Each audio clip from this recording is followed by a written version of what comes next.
According to the Lacandan, an isolated jungle tribe of southeastern Mexico, a god instructed his son-in-law that he should build a boat, in which they should enclose one man and one woman of every lineage, and samples of all types of animals, and seeds of all trees and plants of the forest. Then it began to rain without stopping. It was a deluge. All mankind perished, except those who were in the boat. The pyramid at Cholula, which Humboldt described as the greatest, most ancient, and most celebrated of the whole of the pyramidal monuments of Anahuac, Mexico, was not originally intended for the worship of Quetzalcoatl, a demonic being depicted as the green-feathered serpent, possibly Satan himself. It was a memorial of the high mountain of the flood.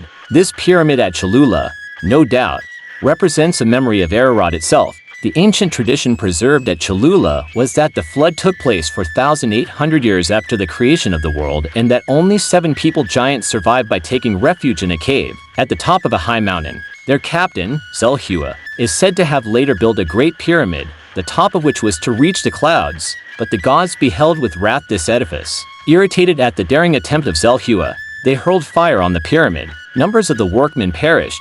The work was discontinued, and the monument was afterward dedicated to Quetzalcoatl, the god of the air. This is clearly a memory of the Tower of Babel. Humboldt cites evidence, further documented in the book Echoes of Ararat, confirming this tradition's authenticity as well. We could also describe the traditions of the flood preserved by the Mayans, the Tarahumara, Tlapanec, Tipihua, Chantol, and many other tribes of Mexico. In short, it can be categorically stated that all the tribes of Mexico knew of the Noahic flood. Central America and the Caribbean flood legends further south. The nations of Central America all have an account of the flood. The Papalva of the K'iche' people, a Mayan people, contains a memory of the flood, telling that the first inhabitants of the world were destroyed by a great flood because they no longer remembered the heart of heaven. They no longer thought of their creator nor their maker, and for this reason they were killed.